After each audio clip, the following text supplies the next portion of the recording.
Faustino Catalina. Iglesia Noticia. COPE. Estar informado. Muy buenos días, son las 8:30 del 10 de agosto del 2014, festividad de San Lorenzo, y después de conocer lo que pasa en España y en el mundo, en la edición del informativo de la mañana, fin de semana, llega a la cadena COPE el tiempo de contarles lo más destacado de estos últimos días en la actualidad religiosa de España y el mundo. Este es el programa 1373 de Iglesia Noticia, que hacemos hoy con Pablo Fernández en el control de sonido y Ana Almazán en la producción. Entre los temas que ocuparán nuestro informativo de hoy, recordaremos que desde el jueves están en Madrid el hermano de San Juan de Dios, Miguel Pajares, infectado por el virus ébola, y la religiosa de la Inmaculada Concepción, Juliana Boé, ambos repatriados desde Monrovia, la capital de Liberia, donde el viernes, por cierto, fallecía su compañera de congregación, Chantal Mutagüene. Por otra parte, diversos actos han recordado los 25 años de la celebración en Santiago de Compostela de la Jornada Mundial de la Juventud. Cáritas Ciudad Real, por su parte, ha lanzado su campaña anual en defensa de la dignidad laboral de los temporeros, y la exposición Eucaristía de las Edades del Hombre en Aranda de Duero ha recibido ya su visitante número 100.000. En el Vaticano, el Papa Francisco sigue con preocupación pidiendo oraciones por los cristianos perseguidos en Irak, a donde irá como su enviado especial el cardenal Filoni. Además, se organiza para septiembre un encuentro con todos los nuncios en Oriente Medio. Hablaremos del Papa, que ha retomado esta semana la celebración de las audiencias y que en una reunión con 50.000 monaguillos les pidió que no pierdan demasiado tiempo chateando en la red o con los móviles. Recordaremos una importante previsión. El miércoles comienza el tercer viaje apostólico del Papa Francisco fuera de Italia. El destino, Corea del Norte. Faustino Catalina y Eva Galvache. Iglesia Noticia. COPE. Estar informado. Y al comienzo del programa de hoy recordamos que el jueves llegó a España en un Airbus del Ejército del Aire el religioso de la Orden de San Juan de Dios, Miguel Pajares, infectado del virus ébola en Monrovia, la capital de Liberia, y la religiosa de la Inmaculada Concepción, Juliana Boé. Mientras tanto, otros religiosos quedaban en el Hospital de San José, donde ayer fallecía la hermana Chantal Mutagüene. La preocupación desde España de los hermanos de San Juan de Dios es ayudar a los que se han quedado allí, como recordó en rueda de prensa el director de la ONG Juan Ciudad, José María Viadero. Nos lo cuenta Isabel López. La Orden Hospitalaria de San Juan de Dios está muy preocupada por las personas que se encuentran todavía en el Hospital San José de Monrovia, Liberia, ante la grave situación que ha provocado la epidemia del virus ébola en África Occidental. Director de Juan Ciudad, hermano José María Viadero. El hermano Miguel nos decía, dice, ¿y qué va a ser de esta gente ahora? Ese es el principal. Y es el principal drama. O sea, ¿quién va a pagar este? No sé, alguien lo pagará. Y si no, nos pondrán en la lista negra. Pero que nuestro objetivo, o sea, pues no sé si llevaron, no lo sé, pero que tienen todo lo adecuado y que nuestro interés es que tengan todavía lo mejor, y estamos trabajando en ello. El hermano Viadero ha resaltado además a los misioneros como los primeros cooperantes de la historia y que la prioridad absoluta ahora mismo es lograr la organización, un dispositivo sanitario en el Hospital San José de Monrovia, donde todavía se encuentran las hermanas Chantal y Paciencia, así como el hermano George y el enfermero voluntario camerunés William. Y al hilo de esta información nos detenemos en Iglesia Noticia, en el comentario desde Roma de Antonio Pelayo. Buenos días. Buenos días. La repatriación del religioso español atacado por el ébola ha sido noticia de primera página en todos los periódicos nacionales. Los comentarios han sido en general positivos, pero no podía faltar la insinuación de que nuestras autoridades se han excedido por tratarse de un sacerdote católico, el casposo latiguillo anticlerical de siempre.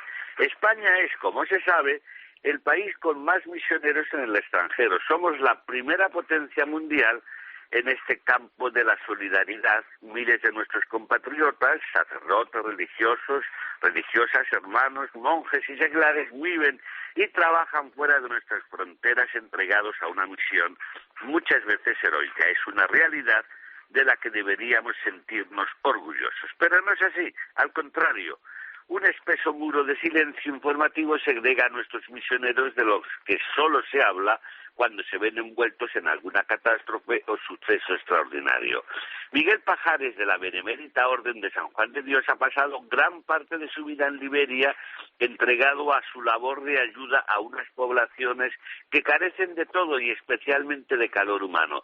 Es uno más entre los miles de españoles que luchan contra el hambre, la enfermedad, la pobreza, la ignorancia, el abandono social, la marginación en los países más pobres del mundo. Muchos de ellos pierden sus vidas en este esfuerzo heroico. Pero nuestro país no parece tener eso en cuenta. Hasta hace poco, por ejemplo, cuando regresaban a España después de años de trabajo en países de misión, no podían acogerse a la seguridad social. que en mis viajes por el mundo he tenido la oportunidad de conocer a algunos de esos misioneros y misioneras españolas, seres admirables y que no se dan ninguna importancia. Más de una vez me he preguntado por qué en nuestra conferencia episcopal no ha habido nunca uno de esos sacerdotes que se han dejado la vida en las misiones. No pocos de ellos han sido nombrados obispos en África, Asia o América Latina, pero ninguno en España. Es una pena y un grave error, yo al menos así lo pienso. Desde Roma les ha hablado Antonio Pelayo. Estamos en Iglesia Noticia y nos detenemos ahora en la información internacional. Comenzamos con una importante previsión porque el Papa Francisco comienza el próximo miércoles un viaje apostólico a la República de Corea del Sur con ocasión de la 6ª Jornada de la Juventud Asiática y en la que beatificará también a 124 mártires coreanos del siglo XIX. Es el tercer viaje internacional de su pontificado con destino al continente asiático, a donde volverá, por cierto, el próximo mes de enero, en otro viaje ya confirmado a Sri Lanka y Filipinas. Vamos a conocer los detalles del programa de este viaje con la corresponsal de la cadena COPE en Roma y el Vaticano, Paloma García Ovejero. Bienvenida, buenos días. ¿Qué tal, Faustino? Buenos días. Pues mira, nos contaba el padre Lombardi que en realidad el origen de este viaje es un gesto de valor que tuvo el obispo de Daejeon el año pasado en Río de Janeiro. Estaba allí el Papa y dijo: ¿y por qué no? Yo voy a intentarlo y a ver qué pasa. Entonces le invitó y el Papa, que ya tenía Asia en mente como prioridad, pues aprovechó la ocasión para decir que sí voy. Entonces el propio obispo pues se quedó alucinado. Entonces estamos hablando de una JMJ que no tiene nada que ver con lo que estamos acostumbrados a ver en Europa o en América.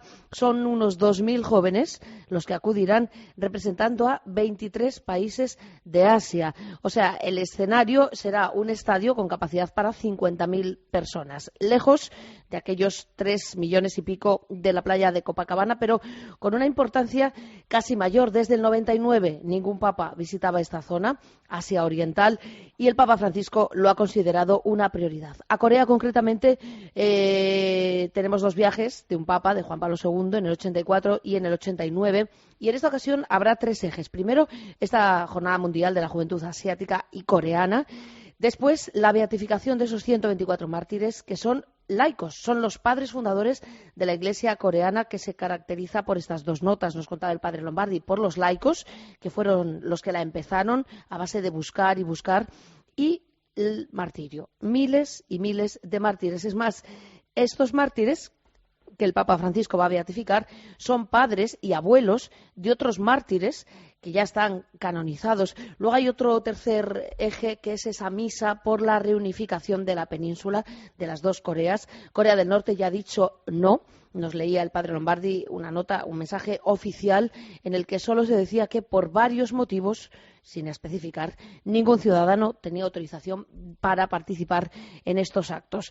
Y hay más actos, hay más citas. El día 16, por ejemplo, el 16 de agosto, el Papa rezará por las víctimas del aborto. Allí en un jardín de Seúl dedicado a los no nacidos se encontrará, entre otros muchos, pro vida, con personas como un misionero que no tiene ni brazos ni piernas y, sin embargo, es un auténtico animador de jóvenes y no jóvenes, conocidísimo entre los católicos de Corea. También con 10 mujeres, ya muy ancianas, que son supervivientes de aquellas mujeres confort, forzadas por los militares japoneses en la Segunda Guerra Mundial, fueron esclavas sexuales y, claro, quedan poquísimas vivas, pero 10 de ellas estarán con el Papa, también familiares de las víctimas del último naufragio. En fin, un viaje que tiene mucha importancia en muchas dimensiones, también la política, pero sobre todo en el nivel de evangelización que tanto y tanto preocupa al Papa Francisco, siempre en la mente Matteo Ricci y aquellos jesuitas que llegaron a China, que produjeron toda aquella literatura de formación cristiana, no solo en China, sino, como vemos,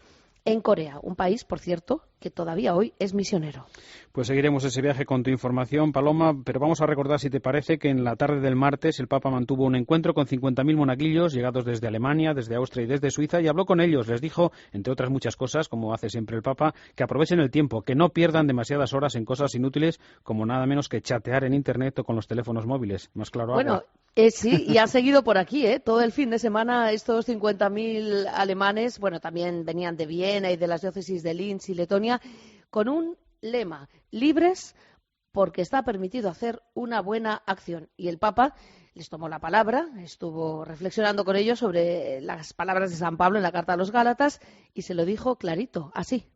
La nostra vita è fatta di tempo e il tempo è dono di Dio. Pertanto, nuestra vida está hecha de tiempo y el tiempo es un don de Dios. Por tanto, debemos emplearlo en acciones buenas y fructíferas. Muchos jóvenes pierden el tiempo en cosas fútiles, como chatear en Internet o con los móviles, las series de televisión, los productos del progreso tecnológico que deberían simplificar y mejorar la calidad de vida y que a veces distraen la atención de lo que es realmente importante.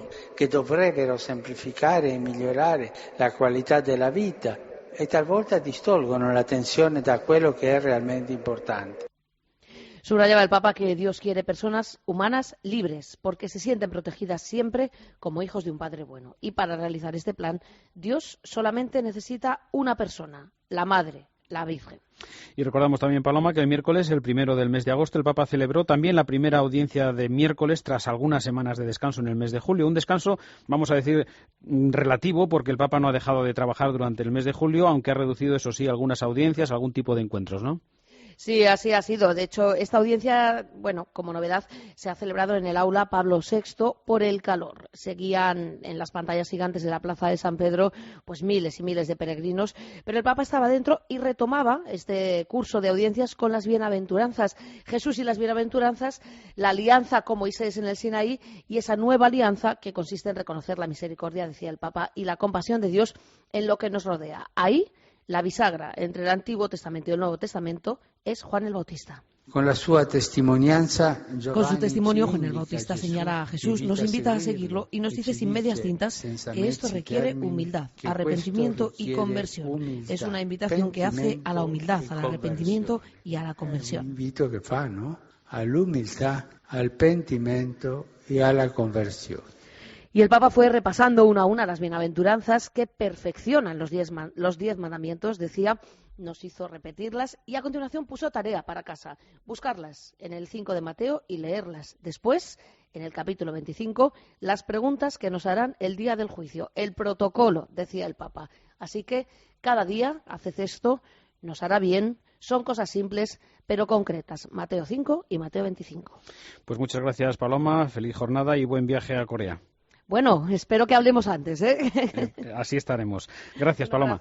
Ahora en Iglesia Noticia, con ese viaje precisamente del Papa a Corea del Sur, el comentario desde Roma también de Paloma Gómez Borrero. Buenos días. Falta una semana para que Corea del Sur reciba por tercera vez la visita de un pontífice.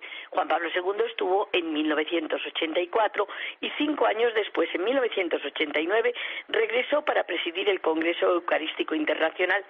El primer viaje fue histórico a esta península, dividida desde 1945 en dos acérrimas enemigas, Corea del Norte, marxista, con una férrea dictadura, y Corea del Sur, demócrata. Entonces, en el primer viaje, Juan Pablo II beatificó 103 mártires, la mayoría laicos, porque Corea del Sur es el único país donde la fe entró en el siglo XVIII a través no de sacerdotes, sino de católicos de Pekín. El impulso misionero de estas visitas del Papa fue tan grande que hoy es el tercer país, Corea del Sur, con mayoría de católicos de Asia y se registra el más alto número de conversiones. 150.000 adultos al año reciben el sacramento del bautismo. Católica es incluso la presidenta, que recibirá con todos los honores el día 14 a Papa Francisco, que va a presidir la 6ª jornada de la Juventud de Asia y elevará a los altares a 124 mártires asesinados por defender su fe entre 1791 y 1888.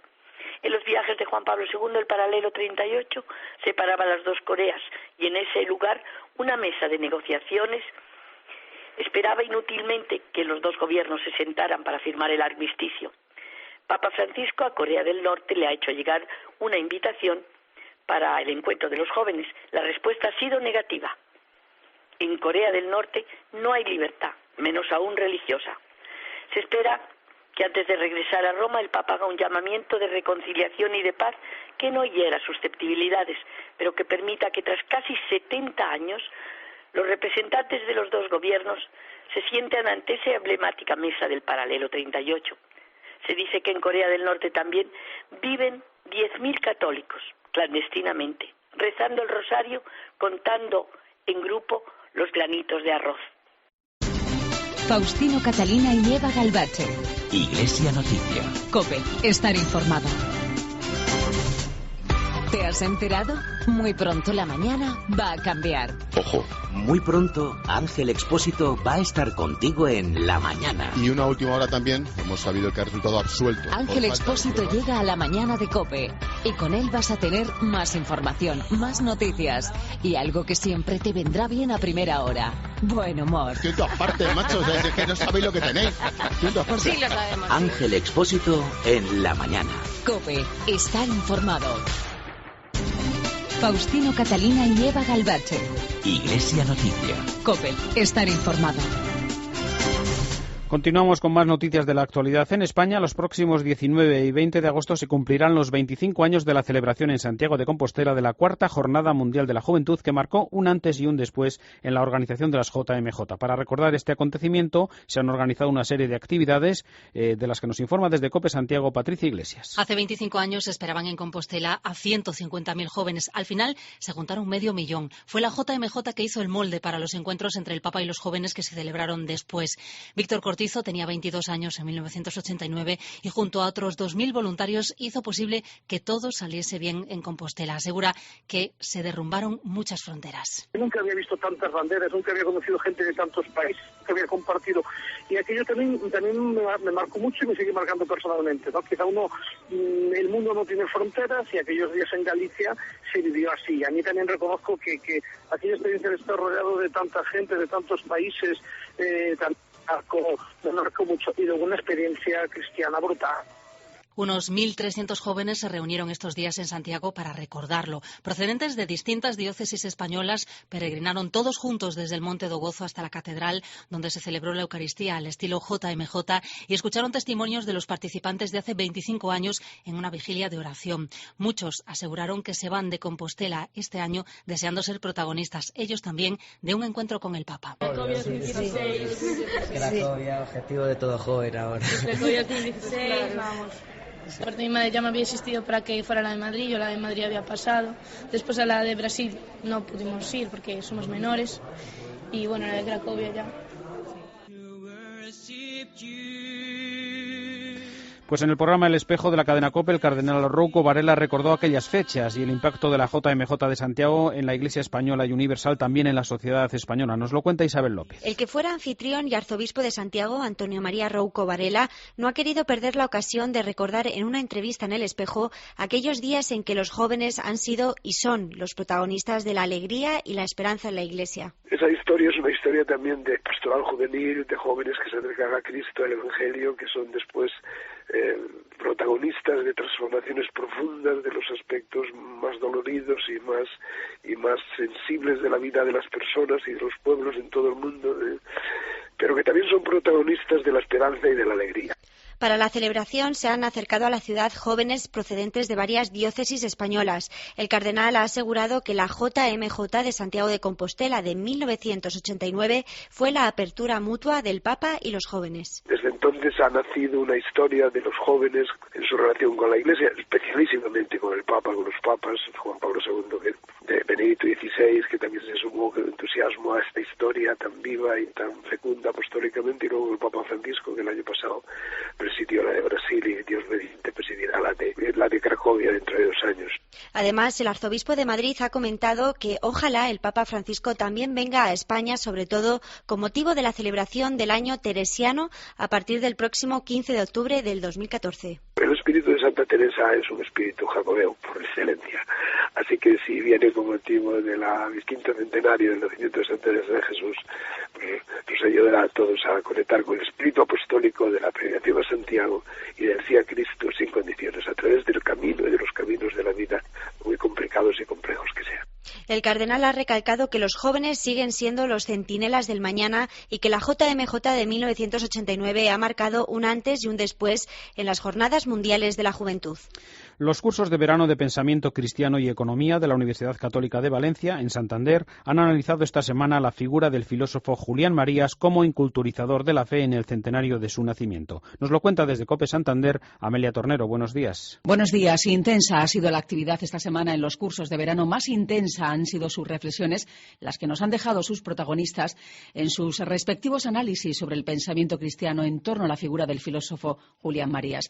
Se cumple el centenario de su muerte, pero en pleno siglo XXI, el arzobispo de Valencia, nuestro cántabro Carlos Osoro, apelaba a lo mucho que tienen que aportar los cristianos pensadores a la sociedad actual, la importancia de la Iglesia al mundo de la cultura, como hizo Marías. En estos momentos, en una época nueva que están haciendo, es importantísima la presencia de la vida cristiana y de los pensadores cristianos en la construcción de este mundo, ¿no? Porque el edificio hay que hacerle, ¿no? Y de falta de valores también habló el obispo argentino y canciller de la Pontificia de las Ciencias Sociales, Monseñor Marcelo Sánchez Sorondo. Culpó a la falta de formación sobre ética en las universidades, que están más preocupadas por otros índices, como el económico. La crisis de las finanzas viene por un problema de ética. No se enseña más en las universidades la ética. Y no se enseña más que la amistad, no se enseña más qué son los valores, no se enseña más estas otras dimensiones, porque no se cree más. Entonces, la sociedad, tal vez ahora, después de la crisis, la gente ahora empieza a reflexionar. Y eso notamos, hay un cambio, un poco de cambio en las nuevas generaciones, que se empiezan a dar cuenta que algo no funciona y que no se puede andar adelante buscando solo una satisfacción del producto bruto. En el aire quedan todas estas reflexiones que han salido desde Santander y desde donde Monseñor Sorondo, argentino y amigo del Papa Francisco, también reconoció que nuestro pontífice está más preocupado por el cambio climático, la falta de respeto a la legislación sobre el armamento atómico en el mundo, la paz, la inclusión social y el paro juvenil. Cáritas Diocesana de Ciudad Real ha puesto un año más en marcha una campaña de concienciación sobre la situación de los temporeros. COPE Ciudad Real, Víctor Morujo. Cáritas Diocesana de Ciudad Real asegura que algunas de las informaciones por contratación ilegal de temporeros extranjeros que denuncian los sindicatos son ciertas, pero apuntan a que en muchos casos los culpables no son los empresarios de las explotaciones, sino las mafias. La responsable diocesana de comunicación, María Dolores Olmedo, ha comentado en la COPE que conocen personalmente muchos casos de trabajadores rumanos que tienen miedo a denunciar porque quienes les explotan son sus propios compatriotas. Si lo normal es pagar en torno entre 50 a 60 euros por una jornada de trabajo, pues hemos tenido casos de personas que han cobrado 20 euros, porque el resto del dinero solo queda al intermediario. El problema es que, bueno, pues que estas personas tienen mucho miedo a denunciar, pues porque como son gente del mismo país, sobre todo de Rumanía, bueno, pues tienen miedo a denunciar pues por el tema de amenazas. Con este sistema es fácil suponer que la Inspección de Trabajo no haya conseguido descubrir irregularidades, puesto que investigan principalmente si el agricultor ha firmado los contratos y no cuánto cobran realmente los extranjeros. Bueno, ese es el problema que estamos detectando, pues que la Inspección de Trabajo al final, pues sí, constata de que realmente la persona tiene un contrato, está de alta de la Seguridad Social, pero lo que no se constata es cuánto realmente cobra esa persona. Cáritas Diocesana pone en marcha todos los años una campaña en las principales zonas agrarias de Ciudad Real en las que informan a los temporeros y les facilitan alojamiento y alimentación hasta que encuentran trabajo. El viernes la exposición Eucaristía de las Edades del Hombre, que se celebra en la localidad burgalesa de Aranda de Duero, recibió su visitante número 100.000, un balance positivo para el secretario de la Fundación Las Edades del Hombre, Gonzalo Jiménez. Bueno, pues la verdad es que estamos bastante satisfechos el poder llegar en 3 meses, lo que significa que en unos 70-75 días de apertura real de la exposición, pues hemos alcanzado los 100.000 visitantes. Eso supone una enorme satisfacción, pero no solo exclusivamente por el número, sino por el grado de satisfacción con el que los visitantes salen de la exposición. Creo que se ha logrado con Eucaristía construir una exposición sólida, con un relato bastante fácil, bastante comprensible y sobre todo bello, ¿no? Yo creo que estos son los grandes aciertos y la satisfacción que muestra en estos momentos la Fundación, pues porque atendemos a los 2 objetivos fundamentales. En primer lugar, el construir una catequesis inteligible en torno a un tema, en este caso la Eucaristía, y en segundo lugar porque mostramos el bello patrimonio de Castilla y León. Y recordamos para terminar que el próximo viernes se celebra la fiesta de la Asunción de la Virgen. En torno a ella, un año más, la representación en Elche del Misteri, el patrimonio de la humanidad. Cope Elche, Ana Llopis. El paso doble abanico del maestro Jabaloyes es el anunciador del momento. La Mare de Déu pronto se encontrará con su hijo. Será el gran misterio de todos los ilicitanos. El Misteri de Elche data del siglo XV y a través de sus dos actos, la véspera y la festa, narra la muerte, el entierro, asunción y coronación de la Virgen. En el primer acto, la véspera, la patrona, la Virgen de la Asunción, expresa su fiel deseo de hallarse en compañía de su hijo, cuyo remedio supone la voluntad de abandonar lo terrenal.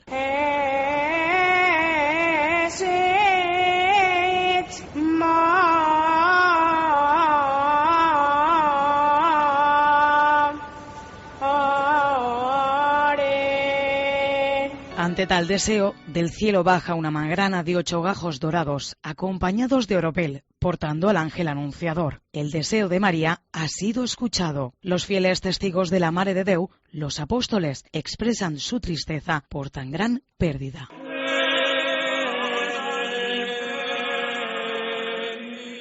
Tras el sueño eterno desde el cielo, el Araceli baja para comunicar a la Madre de Dios su próxima asunción.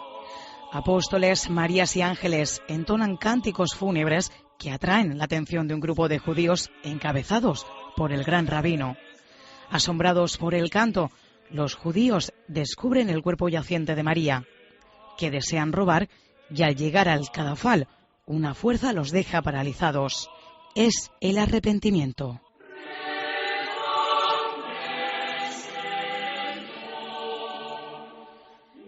En su sepulcro, la Madre de Dios espera muerta el momento de reencontrarse con su hijo. El Araceli es testigo del encuentro. Su alma pronto asciende a los cielos y por la gracia de la Divina Trinidad se produce la coronación. La Virgen, patrona de Elche, ha sido coronada como reina de todo lo creado. En Elche, cada agosto perece lo terrenal para dar vida a lo celestial. Un pueblo clama a su patrona, la Virgen de la Asunción. Cada año, la festa de Elche revive y hace vivir. Los migrantes no son ilegales según un informe para Frontex elaborado por 15 ONGs europeas. Ana Almazán. Caritas Europa, junto con otras 14 entidades europeas, han elaborado un informe para Frontex, la agencia de la Unión Europea a cargo de la seguridad de las fronteras externas. En ella detallan diferentes consejos para que la institución se enfrente a la realidad de las migraciones a la vez que respeten los derechos humanos. Entre ellos, cambiar la denominación que Frontex hace de los inmigrantes. Desde Caritas denuncian que la institución europea no ha tomado en consideración todas sus propuestas. Carolina Babica es responsable de políticas de inmigración y asilo de Caritas. Frontex no ha escuchado a las ONGs y al informe del foro, todo lo que nosotros habríamos querido. Por ejemplo, no estamos contentos con el lenguaje sobre flujos de inmigración irregular e inmigración ilegal que usa Frontex, y nosotros le hemos aconsejado no usarlo, pero desafortunadamente no lo han acatado. Aún así, desde Caritas Europa esperan que los esfuerzos de las 15 ONGs den sus frutos en el futuro. Es el primer informe anual del Foro Consultivo desde su creación, en 2012. Con esta noticia terminamos. Hasta aquí los minutos de Iglesia Noticia en este domingo 10 de agosto. Volveremos dentro de 7 días. Ahora les dejamos en la sintonía de la cadena COPE con la última hora de la actualidad en España y el mundo. Después con la Santa Misa. Que pasen una feliz semana. Un saludo de Faustino Catalina.